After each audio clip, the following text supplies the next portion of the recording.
government's delimitation plan is devil's plan to destroy democracy, to limit South Indian power, and to attack those who are still opposing, such as Tamil Nadu Stalin,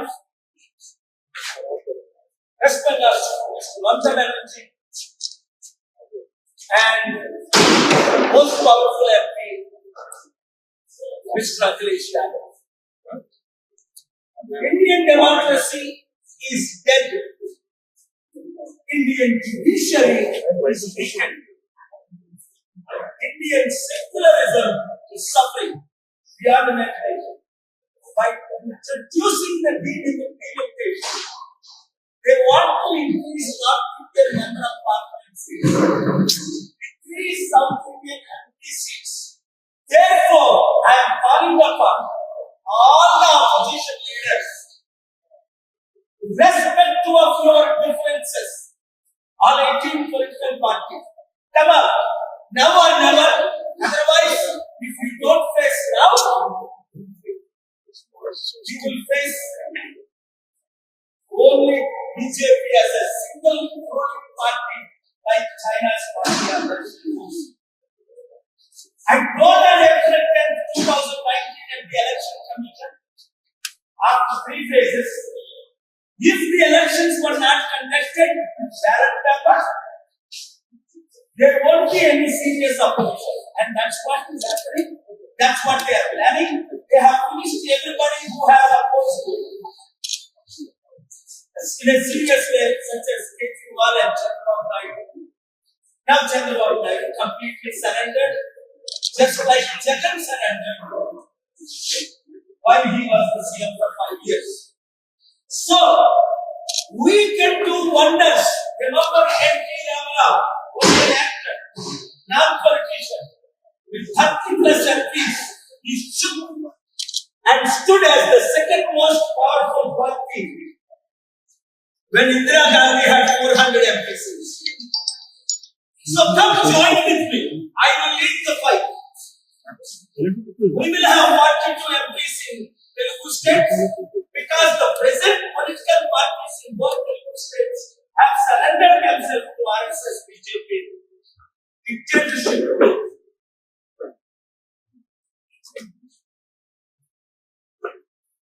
ఈ delimitation అంటూ ఒక పెద్ద drama. ఈ delimitation అనేది ఒక పెద్ద drama. ఈ south Indian MP సభ్యుల్ని తప్పించి నార్త్ ఇండియన్ ఎంపీ సభ్యుల్ని పెంచి ఏకచక్రాధిపత్యం ఏలడానికే నరేంద్ర మోదీ అజెండా. ముసలికి అవసరం 75 సంవత్సరాలు వయసులో ఒక మంచి ప్రైమ్ మినిస్టర్ గా ఉంటే ఎంత బాగుంది.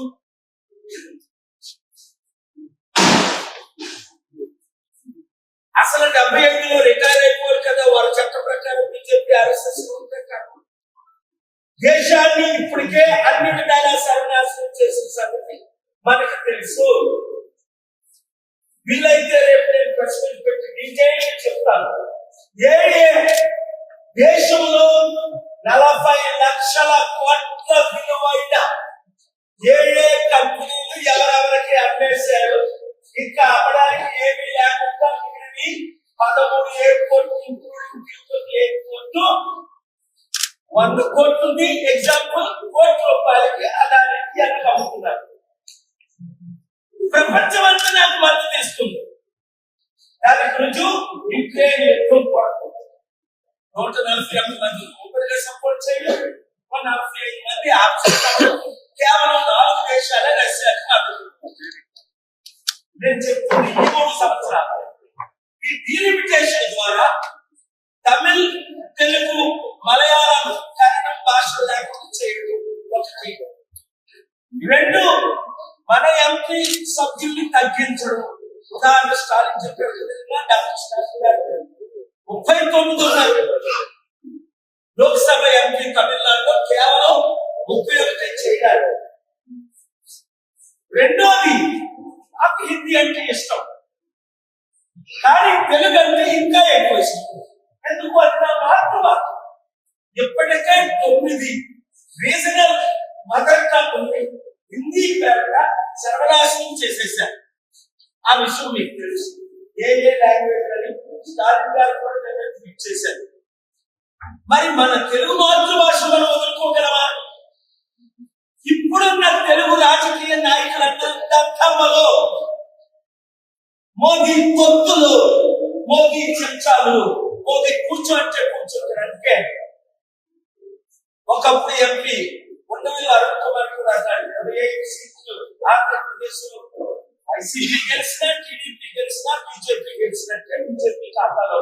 అదే కాదు, మన రాష్ట్రానికి ఏ అభివృద్ధి లేదు.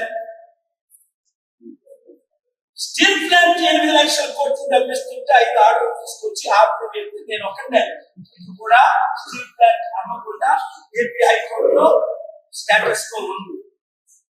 ఇప్పుడు మనకి ఇచ్చిన ఆదాయం ఏంటి? పోలవరానికి కానీ స్టీల్ ప్లాంట్ కానీ అప్పులు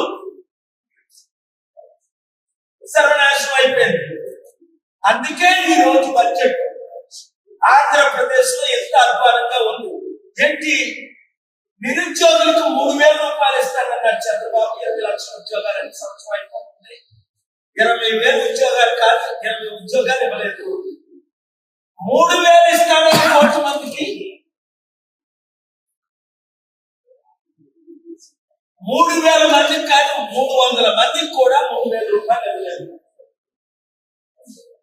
ఈ రోజు బడ్జెట్ లో చూస్తే మీరు ఏ విధమైన మహిళలు పెన్షన్ అన్నారు ఇవ్వట్లేదు.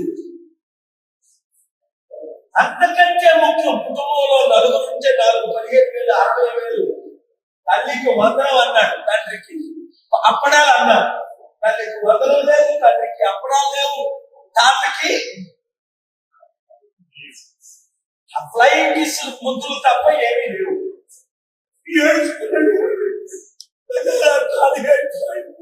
ఏ అప్పుడు నీకు తెలీదా?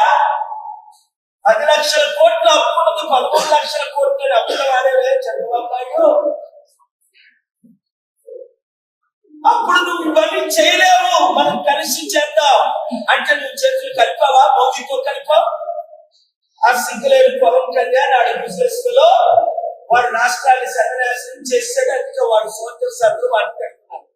ఈ రోజు ఆంధ్రప్రదేశ్ బడ్జెట్ మహిళలకు ఏముంది, నిరుద్యోగులకు ఏముంది, రైతులకు ఏముంది? ఇప్పుడంతా సర్వే చేస్తారంట, వచ్చే సంవత్సరం తర్వాత ఏదో చేయడానికి ప్రయత్నిస్తారంట. 2027 జమిలీ ఎలక్షన్స్ వచ్చే ముందు మరొక డ్రామా ఆడతారు. సృష్టికర్తను నేను సంపాదిస్తున్నాను, నాకు అనుభవం ఉంది. దేశంలో మోదీకి లేని అనుభవం చంద్రబాబు నాయుడు సృష్టిస్తా మీ అందరికీ పంచుతా అన్నాడు. ఇప్పుడు ఎవరైనా సృష్టించడం తెలిసా? ఎలాగ చెవులు చెప్పండి.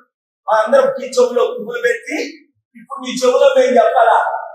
ఎలాగని సంప్రదించం. నేను చెప్తా, చెవులో చెప్పండి, చెవులో చెప్తా, మీడియా చెప్పండి, మీడియా చెప్తా.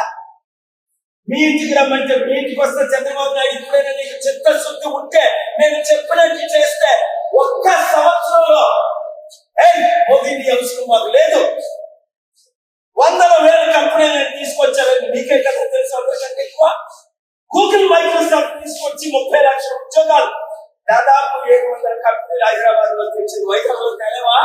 అసలు ఆంధ్రప్రదేశ్ లో మనకి ఎంత మంచి పోర్టులు కట్టుకోవాలో. ఆంధ్రప్రదేశ్ దేశంలో మోస్ట్ వెల్తియెస్ట్ స్టేట్ చేయగలరు. సో బడ్జెట్ చాలా విచారకరమైనది. మోదీకి సరెండర్ అవ్వడం చాలా విచారకరమైనది.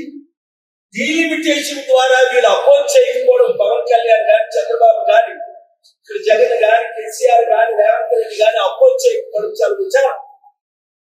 రాష్ట్రం అంతా రావణ కాష్టంగా మారిపోయింది. దేశమంతా రావణ కాష్టంగా మారిపోయింది. లక్షల మంది క్రైస్తవులను, ముస్లింలను మరి మణిపూర్ లో ఏ విధంగా చేశారు మీరు చూస్తున్నారు. కనుక వెళ్ళి ప్రజాశాంతి పార్టీలో చేరండి. 7569441275 గ్రూపులు పెట్టండి.